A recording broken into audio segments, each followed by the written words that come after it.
My God. It's another sad day in America. Painful to be introduced to George Floyd during his last breath. With the cop's knee on his neck. He deserves so much more. How many black lives have to be taken before something is done? We are not a threat. I am shaking as I type. This has got to stop. We are sick of We it. need conviction. I just want us all to live. Death will not stop until the powers that be are finally held accountable. Don't look away from the truth until every one of us are free from white supremacy. The world stands with you.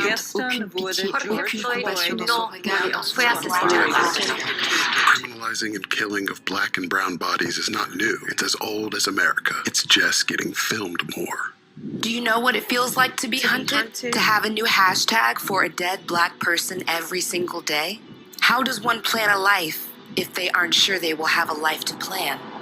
Darisha Armstrong, Deborah Daniels, Megan Michelle Lee Sharp,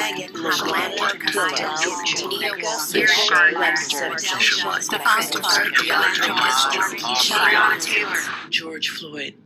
His name was George Floyd. Say his name. Say his name. George Floyd. Say his name. Say their names. Once again, and always, we fight for justice. Black Lives Matter. Black Lives Matter. Rest in power, beautiful.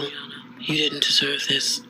The Creole seasoning is a sodium-free and sugar-free blend that's versatile enough to put on anything. One of the first blends I developed more than 8 years ago, the Creole seasoning has an unmistakable aroma, a bold flavor, and a little heat for character. Every time I open one of these bottles, I hear trumpets and big band music.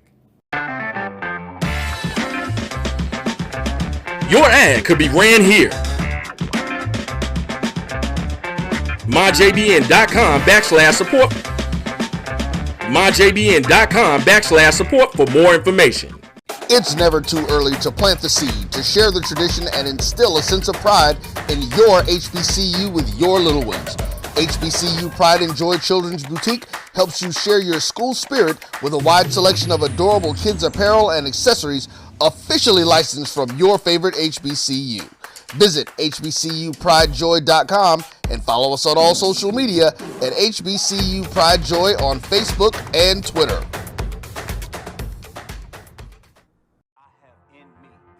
Support the Black College Sports Network so we can continue to provide you coverage. Go to myjbn.com/support and be a part of the Black College Sports Network.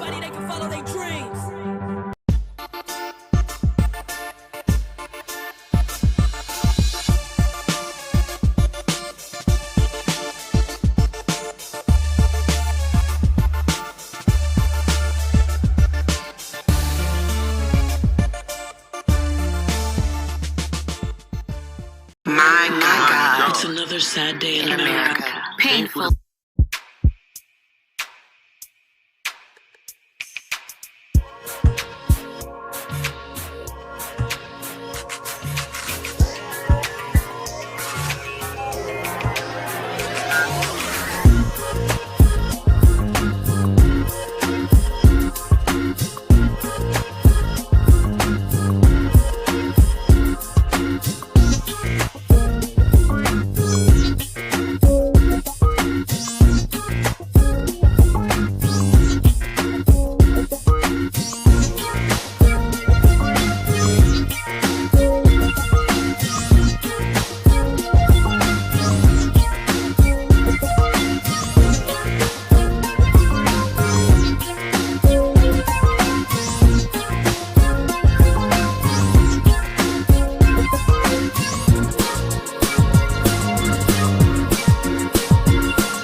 Welcome to the inaugural edition of Knights of the Round Table.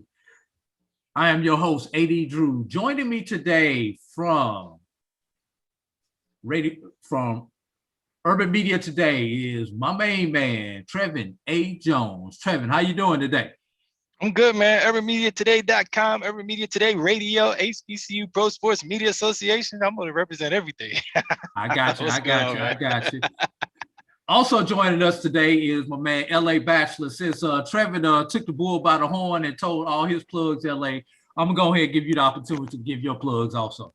Hey, bro, I appreciate you letting me on. Unlike Trevin with 87 jobs, mine's is just the Bachelor News radio show on the Bachelor News Radio Network. Appreciate it. All right. Also joining us just a few moments. He's got a little bit of technical difficulties getting on. You know how this is.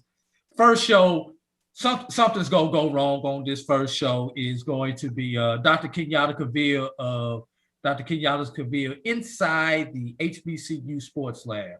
We also want to thank a network that I happen to work for, Black College Sports Network.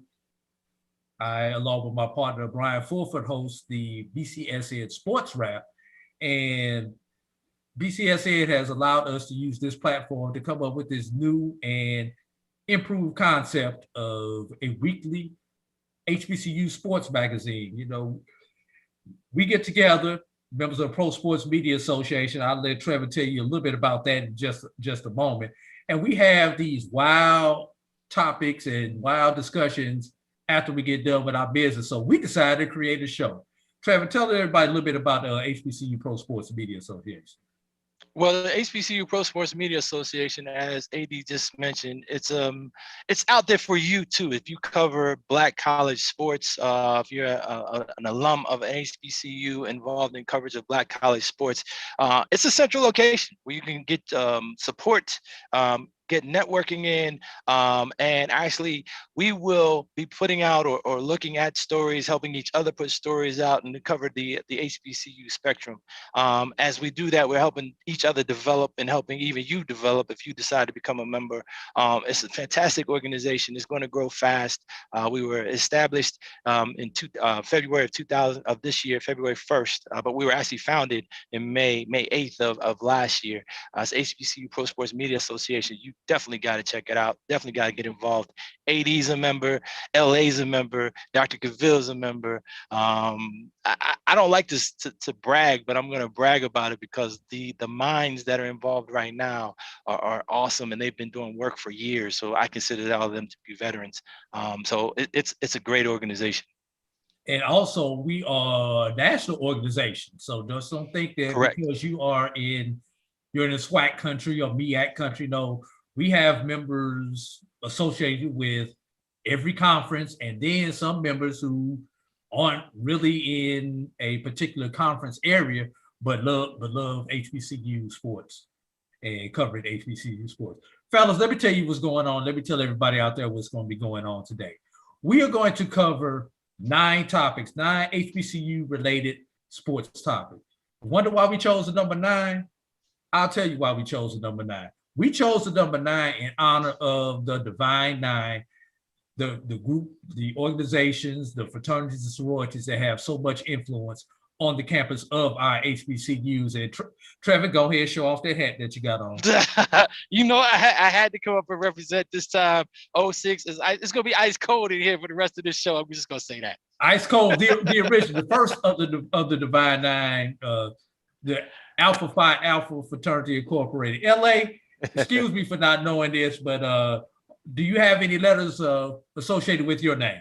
No, I don't have any letters associated with my name, but I know a lot of cats like Trevor and others that do, and I'm very proud to be wearing those hats anytime they get a chance. Yeah, no doubt. Well, I personally don't have any letters associated with my name, but hopefully your fraternity brother will be joining us real soon. Dr. Kenyatta Cavill, who's also a member of Alpha Phi Alpha Fraternity Incorporated. And guys, we had this whole show scripted out. Sent out the script Sunday morning, and wouldn't you know it, somebody had to go and screw it up Sunday afternoon. Tennessee State. They announced that they have let Coach Rod Reed go, and will be officially introducing Eddie George as their newest head football coach. We all know the tradition of Tennessee State. Now, fellas, first question of the day, first topic of the day. Is this hiring Tennessee State trying to catch lightning in the bottle twice, trying to follow in the lead of Jackson State and their predecessor, actually Alabama State, with the hiring of Mo Williams? Or just in general, how do you guys view this move? Trevor, I'm going to start with you first. Oh, no doubt. First and foremost, I think it's overdue. It's long overdue. I mean, Deion going to Jackson State, that's great. I like that. Kudos to Coach Prime. Kudos to Deion for making some things happen, because he's recognizing a connection. He's recognizing that he can actually pay it forward. Eddie George can do the same thing. I think it's long overdue for where you have professional athletes, whether they matriculate from an HBCU or not, who want to become coaches and have the skills. Like, I know Eddie George that has no coaching experience at the college level. I don't know what he has, at a lower level. But just the mere fact that he's bringing his name, he's bringing his football experience. And I know he's been known down in Nashville for some time. So I think it's long overdue. But I have to say this, I love Coach Rod Reed, because Coach has been there for a minute. I know his record was like 60 and 69. But the Tigers, I think, if I'm not mistaken, Dominic Rogers-Cromartie, who was a SBN Black College All-American, is also on this coaching staff. So for those of you who don't know, I think he was a first-round pick, Arizona Cardinals, back in, I think, 2008? Somewhere in there. So you have now 2 professional football players involved in the coaching staff at Tennessee State. And I love it, man. I just think it's long overdue, to be honest with you. LA? I agree in that you took the words out of my mouth too, AD, because I was thinking about Jackson State, Deion, and you mentioned Mo. It's interesting, the timing of it. I'm with Trevin in terms of the timing, and so fast they made the switch to bring Eddie George in. But he's a Tennessean guy anyway in terms of playing for the Titans, and so I'm sure he stayed in that market. But we've seen the Monty Colemans that maybe didn't have the success at Arkansas Pine Bluff, but I think we're going to see a trend of this, where these former NFL players, whether they played at an HBCU or played and go to an HBCU, I think these schools are looking at this. And keep in mind, Tennessee State is been a perennial. They've had a good football program. Of course, they're in the OVC now, but I think they want to step their game up. I think they see him with Deion going there, bringing the notoriety, helping with recruiting. I think Eddie George is going to be the sign of the times when it comes to this type of hiring. Well, for me as a FAMU alum, it reeks of Earl Holmes to me. Earl Holmes, FAMU alum, linebacker, play for your team, Trevin, Pittsburgh. Yeah, my team too. I'm a Steelers guy too. Okay, play for y'all team, Pittsburgh.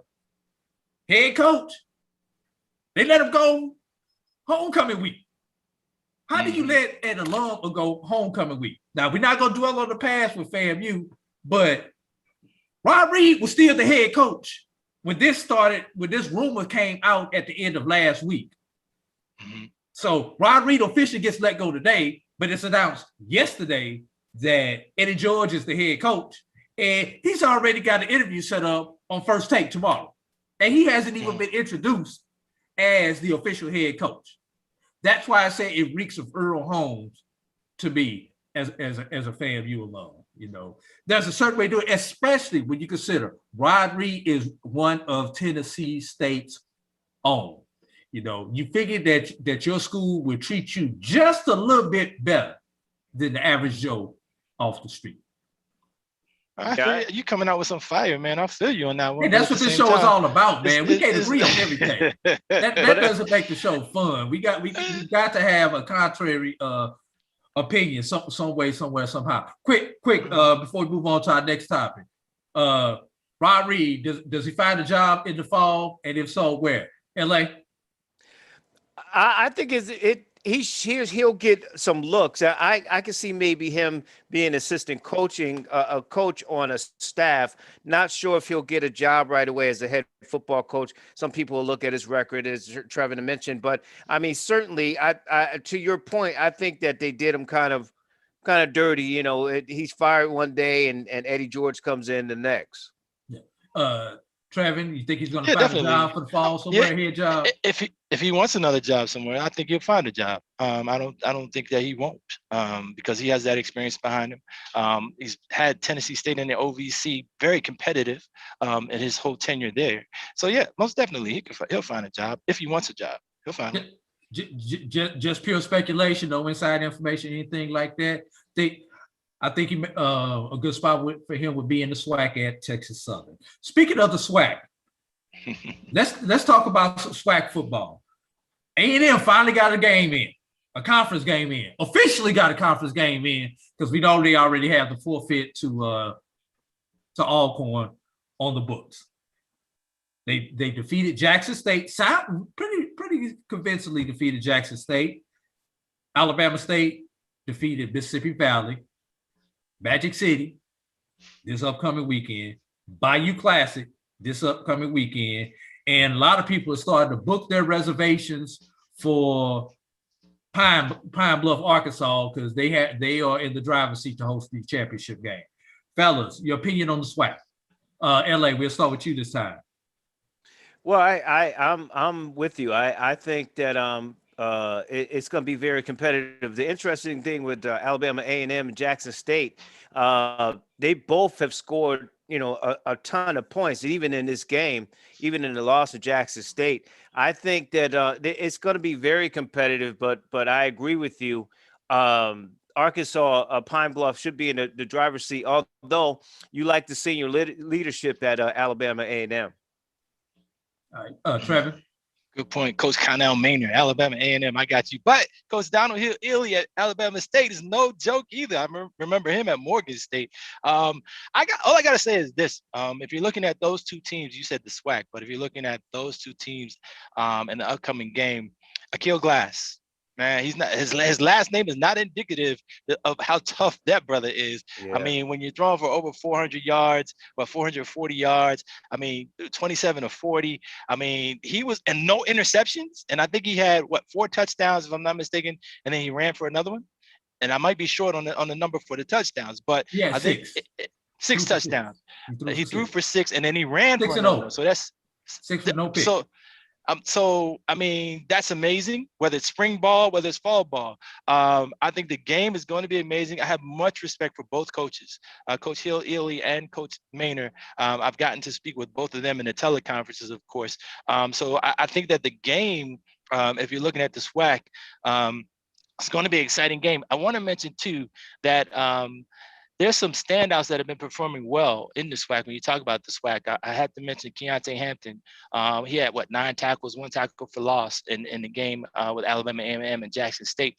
He was a TAJ Talented 10 Black College All-American from 2019. Of course, then they have a season in 2020. So, when you have individuals like that playing, I just think that it's going to be an amazing game.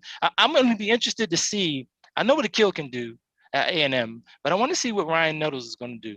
Because I think in the last game against Mississippi Valley State, he threw for 305 yards. Yeah. So, you have 2 quarterbacks that can light it up.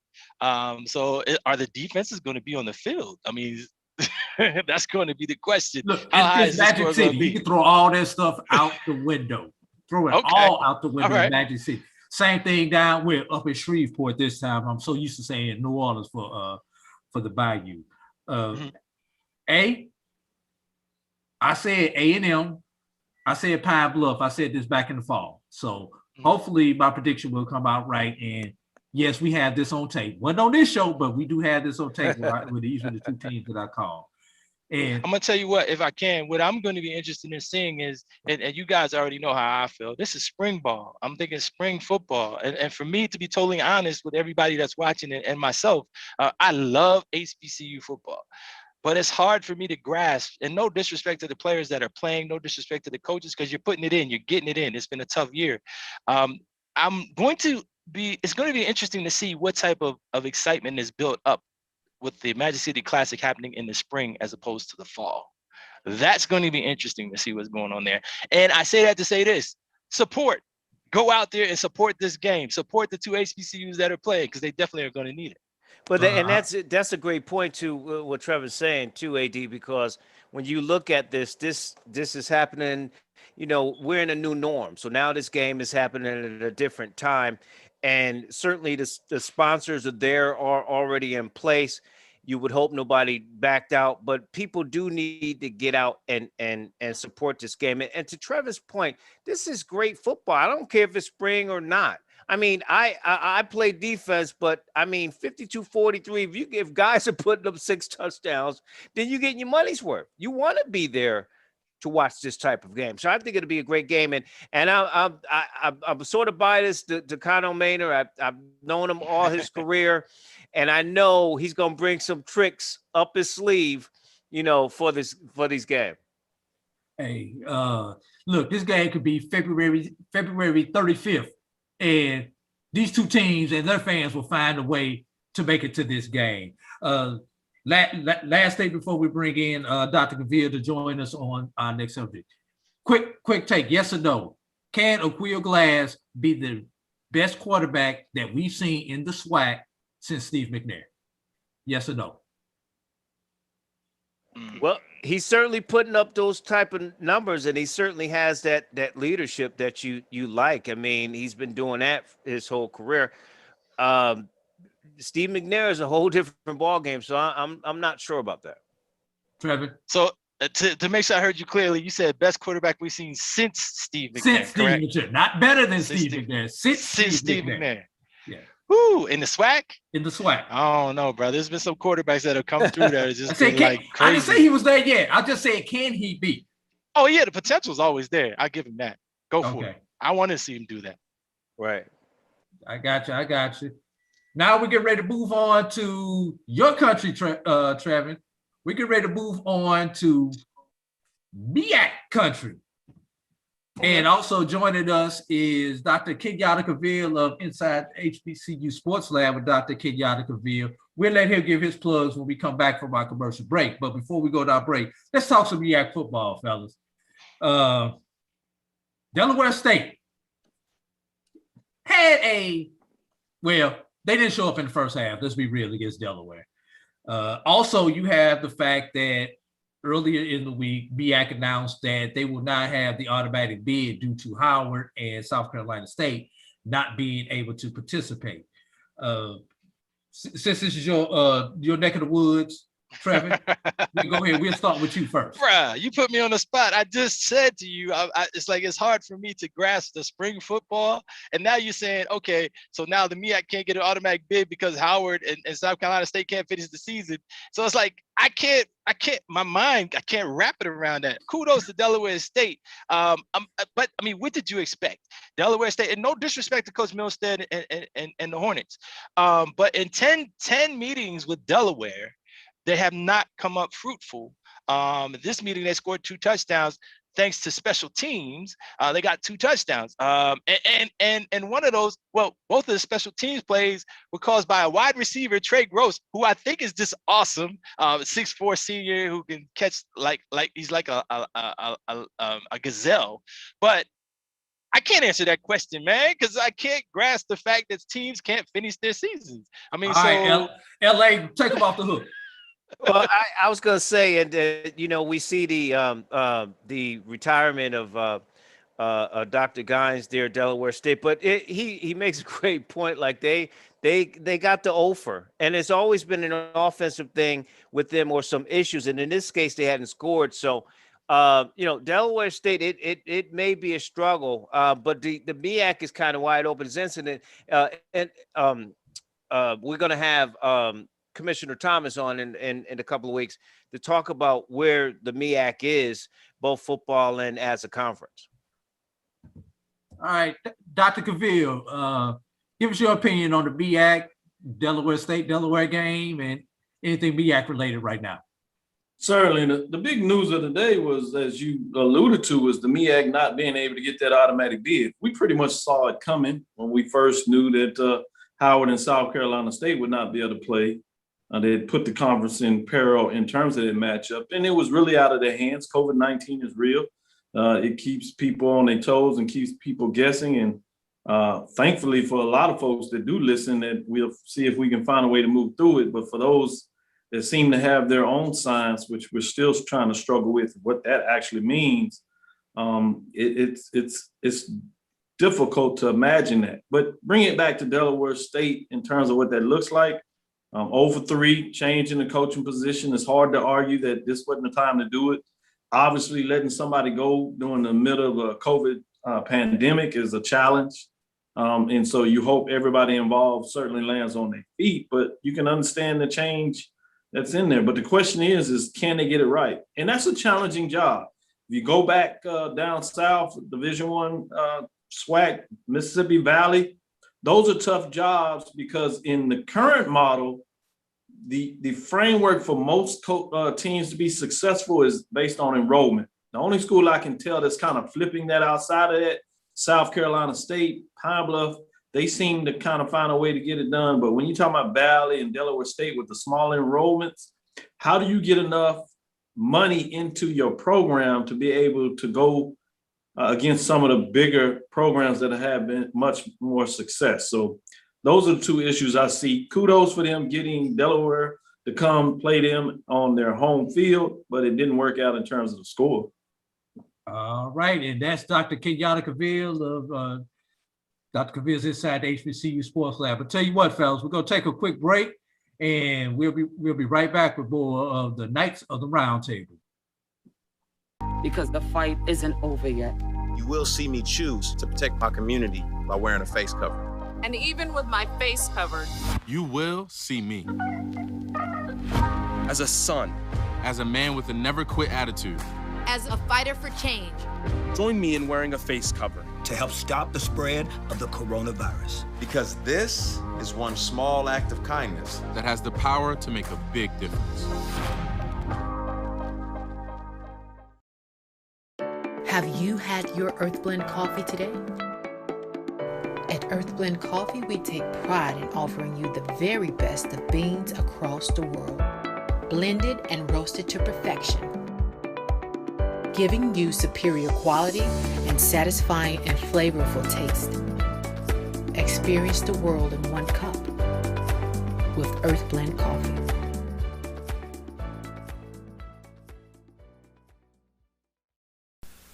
Majesty is a premium health and wellness tea line focused on bringing delicious yet healthy tea blends to the community. Filled with an abundance of vitamins and antioxidants, we work to blend teas with exotic spices and fruits to produce scrumptious and wholesome beverages. So check us out at mymajesties.com. That's MyMajesties.com. My Majesties, an Urban Passport member. We're back on Knights of the Round Table, a production of the HBCU Pro Sports Media. And like I said, joining us right before that commercial break is, we like to call him the Dean of HBCU Sports, Dr. Kenyatta Cavill. Go ahead, introduce yourself, Doctor, give all the plugs of your shows and everything else. Thank you for that, and good to be a part of the HBCU Pro Sports Media Group as we just continue to push forward. But a little bit about myself, Dr. Ville's Inside the HBCU Sports Lab with Mike Watts and Charles Bishop. We air streaming platforms live on the radio here out of Houston, 12:30 a.m.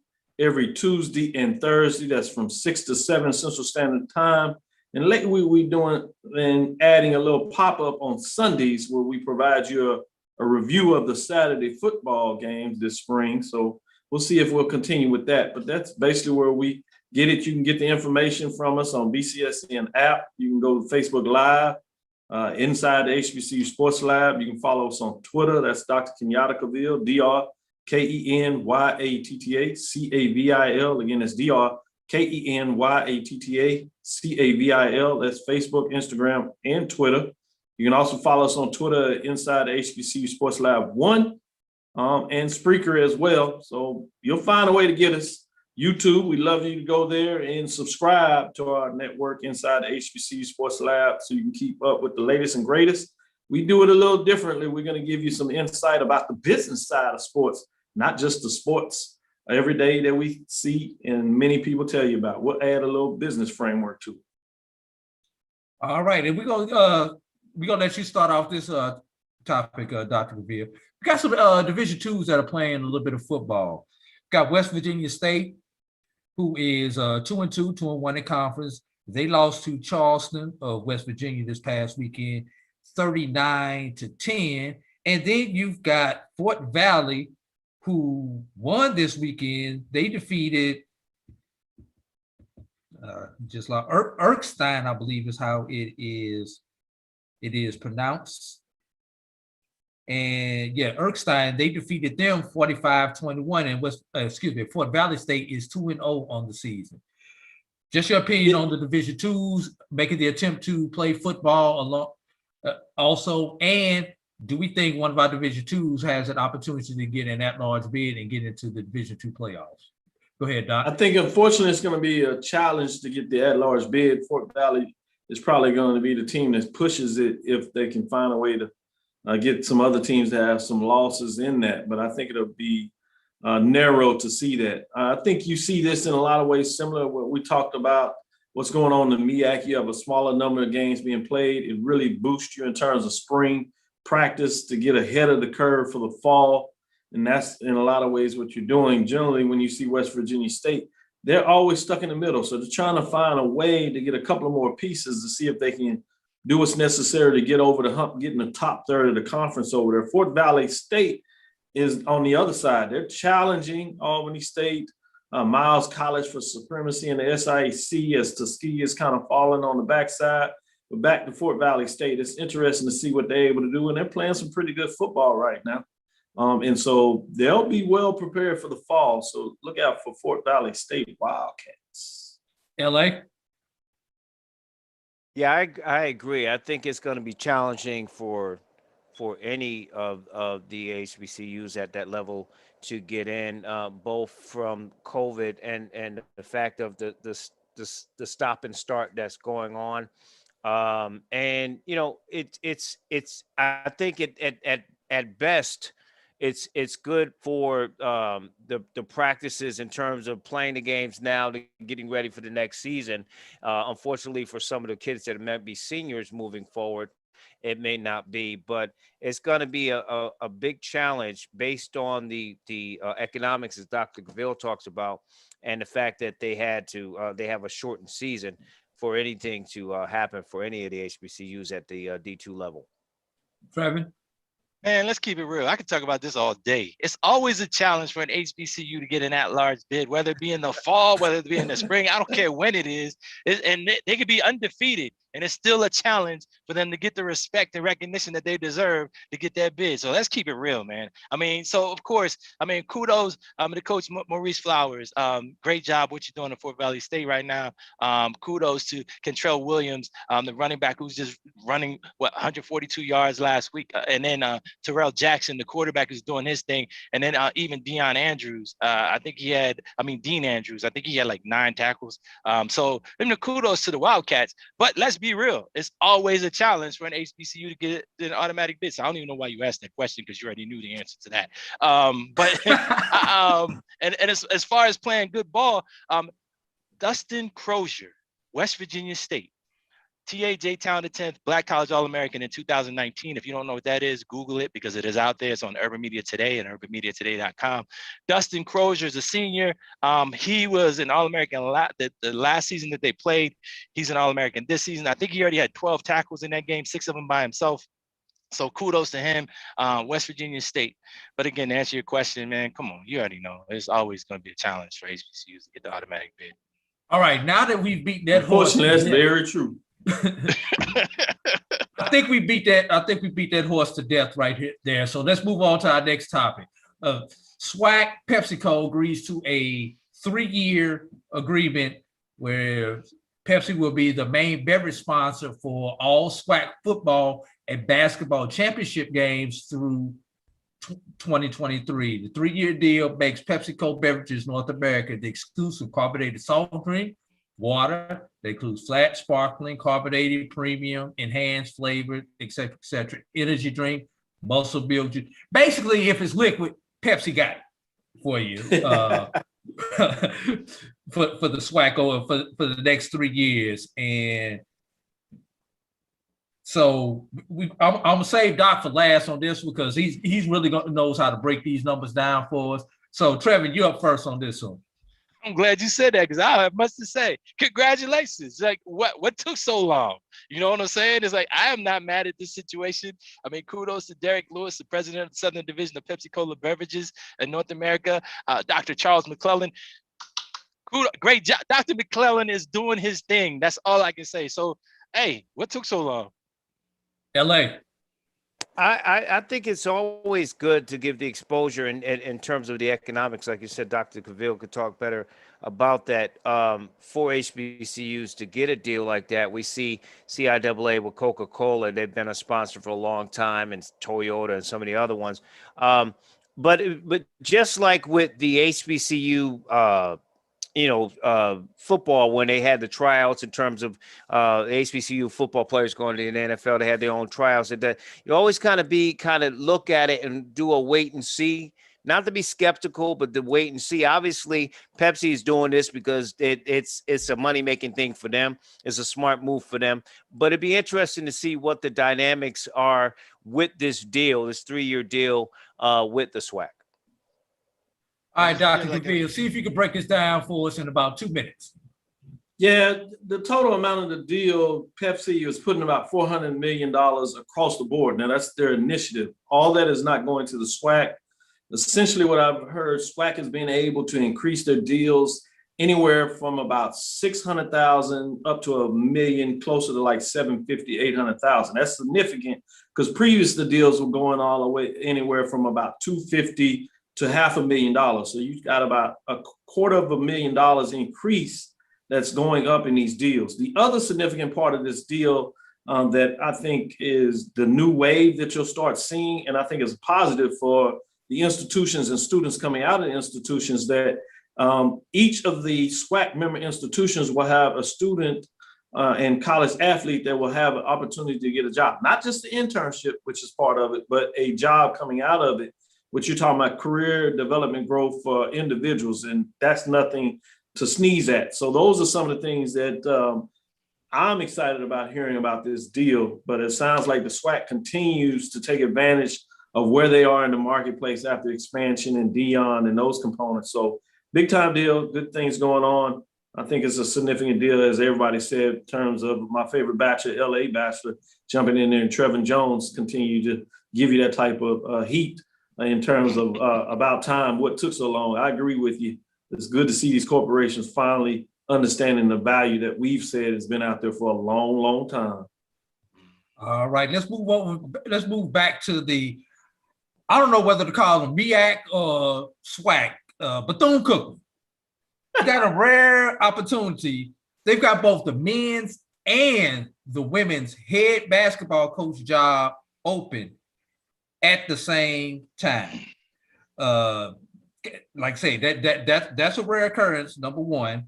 Also, we got Delaware State has the athletic director's position open. So just thoughts in general about these openings right now. And I'm going to throw a caveat into that. We've seen we know why both these coaches left. They had tremendous success at Bethune and got other opportunities. Who do you guys see may be that next person who may get that opportunity at another mid-major or even other schools? I've got a couple names that come to mind, but I'll save mine for last. Who we want to start with this time? Whose turn is it? I can go first. Go ahead then, brother. Lavelle Moulton, Coach Moulton. That was one of the names on my list. I mean, everybody should become a coach. Coaches, I mean, I always brag about Coach. I got to talk to him a couple of times in the teleconference, and I told Coach to himself, I said, I respect you as a man because I always watch and admire how he handles his son, what he allows us to see, even on Twitter and things like that, and to have his son look up to the players, but the players actually look up to his son. So he's actually cultivating an environment there towards it's like, okay, look out for each other. No matter what your age, no matter where you are, always look out and respect each other. And then that goes to the basketball court. I mean, that his teams are always phenomenal, and they're always very hardworking. They're successful. So I mean, Coach Moulton, definitely. I didn't mean to be long-winded with that, but I got excited because you asked that question. That was a alley-oop. So Coach Moulton. But if I may, real quick, Coach Vanessa Blair Lewis, man, I mean, we've done like you do. The Urban Media Today does a top 25 women's basketball poll for the past 4 years. We did top 25. This year, kudos to Black College Sports Network because you still continue to do the rankings. We couldn't do it because we didn't think that we could rank everybody. So we didn't do one this year. But getting back to Coach Lewis, Blair Lewis, she finished in the top 3 or the top 5 in 3 out of the 4 years of the poll of the rankings. And Bethune-Cookman is just as successful. I mean, so to see her go, I mean, George Mason, I think they know what they're getting. They're getting an excellent coach moving up that way. LA?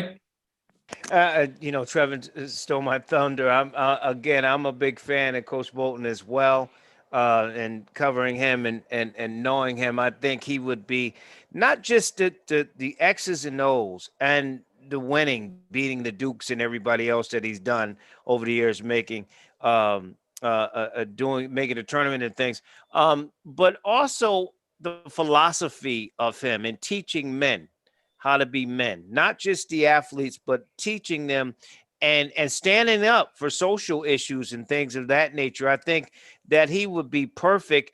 Not sure if it's sort of a lateral move or whatever. I'm sure Bethune would love to have him, but he would be clearly at the top of the list for me. Kavil? I like the idea of Coach Moulton, but to be honest with you, I don't think Bethune-Cookman University can afford him. I mean, he's one of the top paid coaches at HBCU level, and as L.A. Bachelor talked about, in a lot of ways, it's a lateral move. If you see Coach Mouton moving, unfortunately, I think it's moving outside of the HBCU rank to quote-unquote a mid-major, if you don't see them as a mid-major program, to a high-major program. But in terms of Bethune-Cookman, if you look at their model, which is fascinating because I think it's one of the best jobs in the marketplace when you talk about location, what they've been able to do, and because you can come into that job, you can do well in that job, and you can move to a quote unquote bigger job, if nothing else, that it pays you more. Bethune-Cookman tends to recruit, and you got Lynn Thomas, one of the best ADs in the business. I think they call him VP of Athletics down that way. He's been able to leverage what he does and bring in really names that we're not familiar with, and they seem to always do well. I'm not sure how he does that, but he has his fingerprint on the pulse about getting the next and latest job. But as you open us up with AD, the interesting thing is, do you talk about this as a MEAC job, a SWAC job, which does create a little difference in terms of the model of his job, because they're not familiar about the style of playing a SWAC, and obviously the coach will bring his own style, but that's something that you got to consider. The other issue is you're talking about, they don't officially become a member of the SWAC until July 1st, but they're not playing any sports this fall and spring. So are they not really a member of the MEAC since they're not playing sports? So it is one of those intriguing situations when you break it down, and I believe that's what you were alluding to.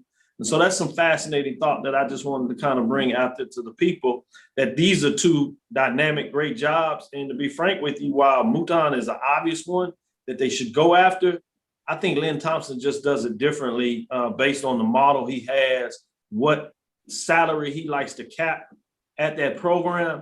And you're going to find him coming with somebody that we don't recognize, but then they're going to ultimately win. And remember, as you talked about Bethune-Cookman in terms of women's program, they were going to be incredible when you talk about if the previous coach coming in with Blair, you would have had 8 of the 12 teams in the conference on the women's side that have won championships in the last 10 years. So you're talking about a great job with talent. It seems like should be coming back, but you're talking about moving into a conference where the women's basketball program is deep.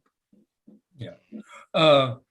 Just 2 names I want to throw out to you. Both of these names, Dr. Kavil, you may get offended when I throw these 2 names out at you, but Johnny Jones and Byron Smith, with the success that they've had, maybe some opportunities for them somewhere else. I hope they stay, but I would not be mad if they had opportunities to go somewhere else. I'll tell you what, fellas, let's go ahead and take our last break. We're going to come back. We got 3 more topics, and then we're going to put a bow on this show. You're watching and listening to the Knights of the Round Table. right here on HBCU Pro Sports Media Production. We are back. For the first time in 62 years, the Florida Memorial Lions will hit the gridiron, and their home games will be streamed by the Black College Sports Network at www.fmuathletics.com, www.mybcsn.net, and on the MyBCSN app, available on Google Play and the Apple App Store. Are you hungry for authentic Caribbean food like jerk chicken, oxtail, red snapper, shrimp, tofu, and rasta pasta? Well, find your way over to Mango's Caribbean Restaurant, 180 Auburn Avenue, right next to Royal Peacock in downtown Atlanta. Them belly full, but we hungry. Mango's Caribbean Restaurant, open daily from 11 a.m. to 10 p.m. And on Friday and Saturday, we're open till 4 a.m. Come to Mango's and put some spice in your life. So we've got a good thing going. Mango's Caribbean Restaurant, 180 Auburn Avenue, right next to Royal Peacock in downtown Atlanta. For more info or directions, call 404-698-3992 or log on to Mango's Caribbean Restaurant. All right, we're back on the pilot edition, the inaugural edition of the Knights of the Round Table. We've got 3 topics left to go, fellas, and I'm coming back to Dr. Cavill on this because we can really talk about his favorite thing right now. Conference churn. He coined the term. I stole it. I won't even lie. I stole it from him. Payne, longtime SIAC member, is not only leaving the SIAC, but they are leaving NCAA altogether, going down to the NCCAA. Your opinions, Dr. Cavill? Well, we've kind of heard that there may have been some accreditation problems that Payne was having to deal with, and it's good to see. It looks like they're steadying that ship and they're able to move forward, but I think financially it put them in a position where they didn't feel comfortable about staying in the SIAC and staying a member of the NCAA Division II. So while I like what was going on with the SIAC in terms of expansion, churning in a positive direction for them, it makes sense that this is the carousel that we see, that every so often, for whatever reasons, you see teams making moves outside of the conference. So from that standpoint, I hated to see it for the SIAC, but I think the bigger picture in this case is Payne College staying relevant in an institution that allows it to survive. And the fact that they can continue to play sports and give young people opportunities, I'm glad for that. Before I throw this bone to these other 2 fellows, wanted to throw this thing out. Now we've gone from, with Edward Waters potentially coming in next year, from a perfect 16-team conference back to an odd number. LA, I'm gonna let you go and comment on everything related to Payne. Well, I agree with Dr. Cavill.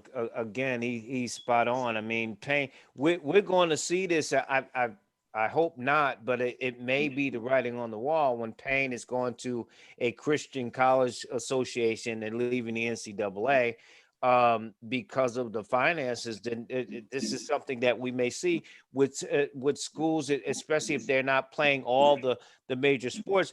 And then on top of it, I think the good thing is that their president said is that they're still going to compete with HBCU. So that might be a good thing, but this may be one of those things where we've seen, from Bethune and other schools going from MEAC to SWAC to Payne going from the NCAA to the National Christian College Association, from financial standpoints, that they have to keep the doors open, and these are the things they're going to be doing. Trevin? I love it. HBCUs do what you got to do to survive. You know what I'm saying? Kudos to Dr. Cheryl Evans-Jones, the president of Payne College, for being a visionary. I mean, if you're looking at trying to protect your students, trying to protect your institution, trying to keep the doors open, go for it. Do what you have to do. And then actually, it's diversity. It actually gets more exposure for HBCUs because now you have Payne College, who is an HBCU and will forever be an HBCU, just in a whole different environment. So that's more exposure that people to learn, because some people don't even know HBCUs exist, believe it or not. So that's just a way to get more exposure for your current HBCUs. I love it. Kudos, good job. I mean, I understand Payne had to do what they had to do. There's been rumblings for years about accreditation problems, like Dr. Kavil said, accreditation issues. I won't say problem, issues and financial issues. But what scares me about this move, normally you see teams go from NCAA down to NAIA.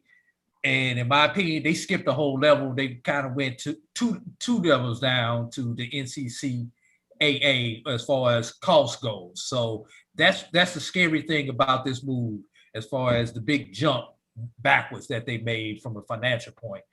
And you only make that move when you have to.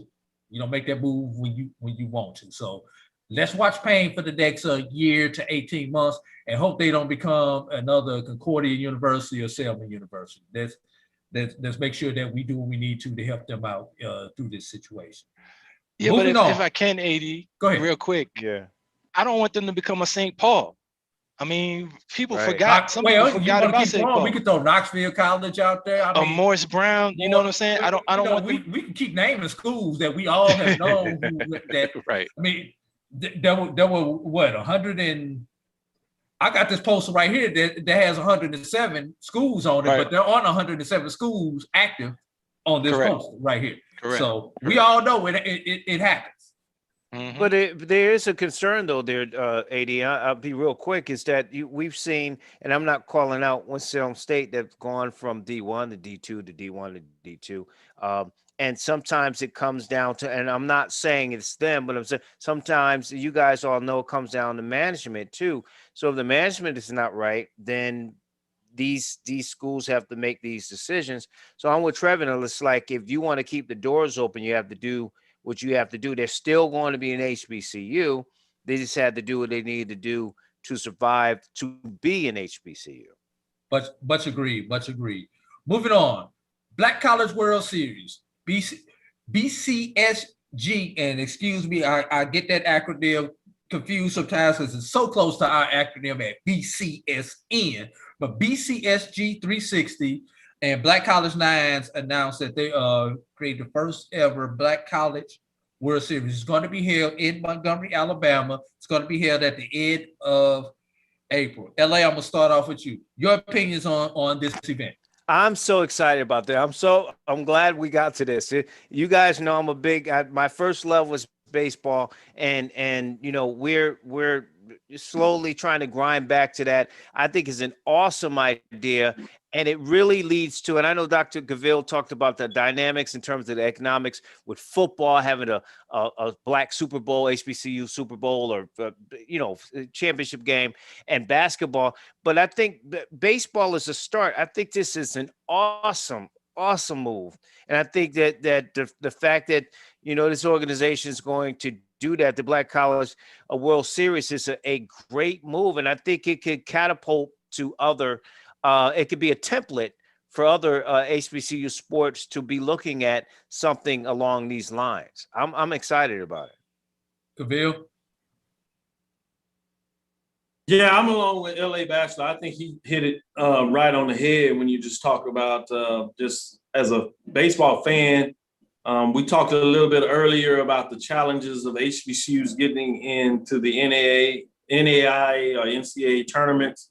So the fact that you're going to give teams the opportunity to go figure it out on their own, I think is big. I love the idea that it's a partnership. This is BCSG 360, partnering with Black College Nines, partnering with the HBCU Pro Media Sports Network Association, partnering in terms of making sure that we're giving information out on the program. Institutions are coming together. So when you see this network of Black institutions, I think that's a positive statement when you talk about moving things forward. And the fact that you're giving young people an opportunity to extend their season, playing a game that they love, where you get to crown a champion in de facto. And let's get this out here. All of these playoffs, this is where we sneak in that business part of, all these playoffs are made up it is an extending of the regular season so you can get a cash cow. So I don't want to hear all this nonsense that people try to bring out there talking about these made up championships or this as if one somebody's playoffs and championship is more valued than another, when in the fact is all of them are made up. They're extension of the post regular season, which if you go back and do your history, you'll find out the only reason that they made playoffs is they were trying to fleece people out of more money about how do they increase the ticket prices and restart the season over in a shorter standing and naming a champion. And many of us fall line, hook, and sinker when it's just made up, which is nothing fine with having entertainment and making it up. But let's not try to devalue one to value the other one. All of them are right in their own rights. Let's make it happen. Let's celebrate it and have fun with it. And speaking of partnerships, those games will be broadcast right here on the Black College Sports Network, another Black-owned business. All right, Trevin, your opinion, Black College World Series. Man, the alpha has spoken. I have nothing else to say. Just kudos to Black College Nines. Kudos to Jay Sokol, Michael Coker. Great job. So yeah, hey, enough said. Let's move on. All right, let's move on. BCSN last week announced their postseason honors. A vote was given to the fans as far as the player of the year, the coach of the year, and the All-Americans were chosen by the BCSN, but the HBCU Pro Sports Media Association also had the opportunity to vote for the National Player of the Year on each individual level. What did we get right? And I say we because I'm a member of the Black College Sports Network. What did we get right? What did we get wrong? And what corrections would you make? Trevin. I think you got it all right, man. And kudos to Black College Sports Network for actually doing the rankings. As I said, Urban Media Today, we've been doing the rankings for the past 4 years, the top 25. This year we didn't do it because we couldn't figure it out, but you guys did. So kudos to you. I think you got everything right. I think there's only one thing I would have done though, if it was me in the rankings. Talladega played a full season. They played 30 games. They were 25-5. I would have given them the national championship. Let me comment on that one. Yes. Talladega played more games than any HBCU. They got 30 games in, and as we were doing the polls, we thought there was no way that anybody mathematically would be able to catch Talladega because they had such a great start, such a great lead on everybody. But Steelman got on that run, and I did not notice until the Steelman SID pointed this out to me after everything was tallied and everything. Both teams went 17-4 January and February. After January, Talladega got those games in early, but once it got back crunch time, once the New Year went, both teams went 17-4. Talladega lost to, I believe it was Mobile by 22 points. Steelman's 4 losses were by a combined 21 points. Mm-hmm. So that's kind of how Steelman was able to close the gap. Okay, no problem. If I can know, behold the green and gold, because the Spartans were the national champions on the larger college level. So I gotta put that out there because you know I'm a Spartan. So go ahead. So if we get nothing else right, we got that one right for you. LA, your opinions. I agree, and Trevor had to get Norfolk State in there. He had to get Norfolk State in there at some point in this broadcast. But I like the players of the year. I like the coaches of the year in particular. When you look at Fred Watson, I do think that Talladega being penalized because they played more games was sort of kind of that's a debatable situation. I mean, it's almost like you don't want to kill teams for beating teams that are weaker or you should beat. They still winning, so they won. So that might be. I'm with Trevor. That might be a debatable point at that point. And Talladega was not penalized. It was more Steelman was rewarded for their finish more than Talladega was penalized. Kudos to Talladega. We're not taking anything away from Talladega Tornadoes and being able to play 30 games in this environment. but you have to reward Stibbe. And consider Stibbe was the last small HBCU standing, also helped them out in the ranking. Kavil? Yeah, I think you got just about all of it right. I'm just going to pick fun at you. I'm not going to say it's wrong, but I'm going to pick fun at you. That's what we do in the media. We have conversations and we debate and dialogue. So I'm going to get right into it. I'm going to bring it back to this side. Texas, we're a little biased over here simply because you had an East Coast bias. So somebody got to have some Southwest bias or whatever, SWAC bias or something. So, I got to give some love. If Trevor's going to give some love to Norfolk State, I'm going to give some love to Prairie View in terms of Cam Mack. Then I'm going to go back and come give some love to Texas Southern in terms of Michael Weathers, especially what he was able to do in the tournament. Oh, my goodness. He can't get no love. But no, I think it was all a major accomplishment. Kudos for putting it out there in the ether so we can, one, debate it, and two, acknowledge those players that were really having great seasons on multiple levels, because I haven't seen it done this way. I've seen the small, large division, mid-major, major division framework of it, but you break it down in terms of NCAA Division I, NCAA Division II, NAIA. Man, that's some beautiful stuff and a lot of work because I know it goes into that. I will push the bear a little bit and go at Trevin Jones in terms of Norfolk State. Norfolk State, what? Man, I'm like, what about Texas Southern? They won the opening round game as well. They won the championship. I don't understand. Norfolk State won their division, but like they played 3 teams in the division. You don't want to mess with the Spartans. You don't want to go there. You don't want to go there. Behold the green and gold. Leave it alone. You don't want to go there. That's not a battle you want to fight, Doc. Not at all. And this is entertainment. So let's bring it on. I'm gonna let you give it back. Let me finish my diatribe at least, so you have a reason to have some fun. We're gonna hold that debate for the next show. How about that, fellas? With that being said, the SWAC had 2 teams go undefeated in the regular season. No, they did not play each other, Jackson State and Prairie View, but they played 13 games and played most of the teams in the conference. They get no love in terms of that. Yeah, they didn't get it done, but that's because you had a Texas Southern team that lost 3 games in less than 6 points. They lost 1 point to Prairie View on the road, 1 point to Prairie View at home, 2 points. That's 3 points. In terms of that, they lost to Jackson State and Grambling in terms of those games. So I want some love for Texas Southern University. Well, maybe I am a little biased. They do employ me to write the check, so let me admit to that. Did he just say he gets paid? A couple of things before we get out of here. Dr. Kavil, you mentioned Cam Mack and Michael Weathers. And I'm gonna give you a minute to think about that. Who you pulling off the first team to put them 2 on the first team? That's number one. And then there was a third team that was just as good who could have made first or second team when you think of players like MJ Randolph, Sean Doss, and some other players over there in the MEAC. So there were some good names that were left off. So who do you pull off and put Cam Mack and Michael Weathers on the first team and place up?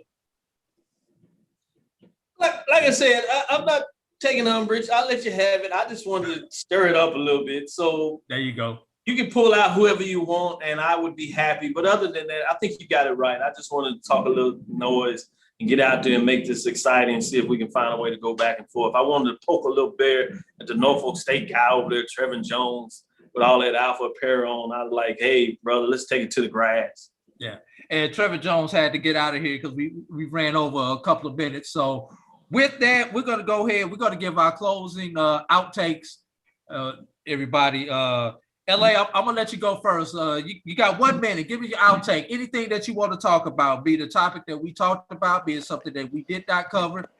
Anything you want to talk about, and then give your plugs at the end of your outtake. Well, I want to just say that to Dr. Kavil and Trevin, I mean, Norfolk State and Texas Southern would have been on both my lists.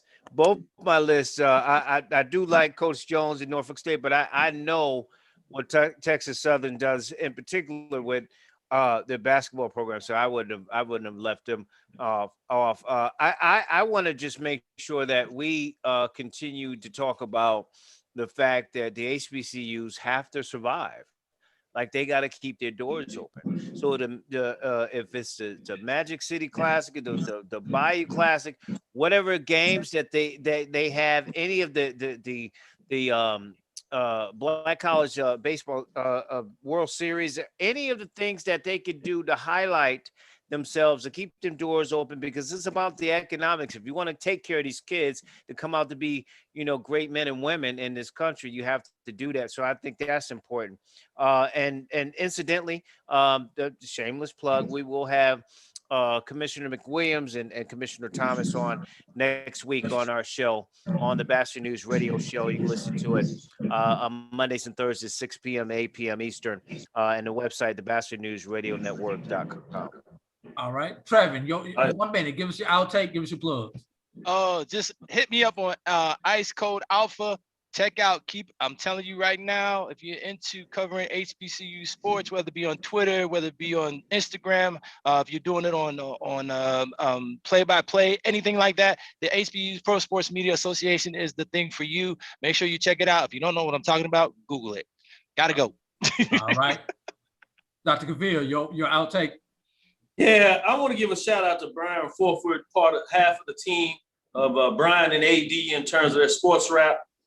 In terms of him letting me co-author an article that goes back a little bit to the end of the football season. Saban follows path of HBCU legends, dynasty makers. Those that may have not come across this article, Google it up. Just put in Dynasty Makers HBCU and it'll come up.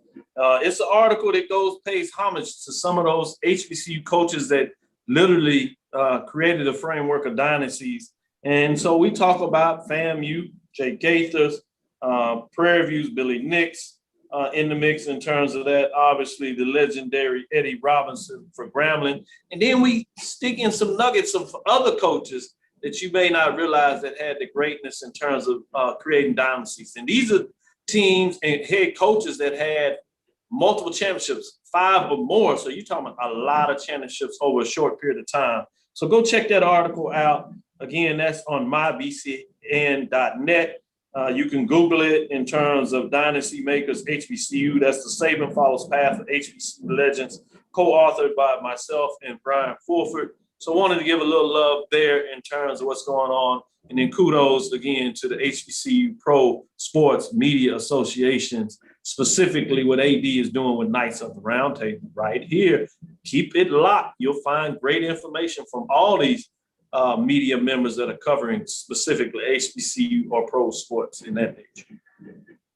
And my outtake is, this weekend I just have to celebrate my birthday. And I had some time to reflect over the past year. Yeah, we all know COVID and everything else occurred during this past year. But there were a lot of other different things that I had time to reflect about where I was at, where I've gone. Some of the people whose lives I've touched and who's touched my lives. And then I think about this association right here, this HBCU Pro Sports Media Association. Last year on my birthday, this thing did not exist. This year on my birthday, this organization is slowly becoming an institution of power and influence among HBCU sports. I knew who some of these people were who've been on this show today, but I could not call them colleagues at this time last year. So the fact that I could call upon L.A. Bachelor, upon Dr. Cavill, upon Trevor Jones, and many others, and call them colleagues is a blessing to me. And just want to thank the opportunity to even come up with this idea and for these people to participate in this inaugural show. So that's my outtake. Join us here each week, every Monday, right here. We'll be on the Black College Sports Network, and we're expanding to other platforms, Knights of the Round Table, where we will discuss the news, the happenings, hopefully we can keep it to 1 hour like we're supposed to, in a 1 hour format of HBCU sports. My name is A.D. Drew, and for Dr. Kenyatta Cavill, LA Bachelor, and Trevor Jones, who had to leave us. We thank y'all. God bless you. Like, share, and subscribe. We'll see you next week. Restaurant.com. For instant coupons, text MANGOS to 313131. Tell your mama hungry, papa hungry, brother hungry. Mango's Caribbean Restaurant.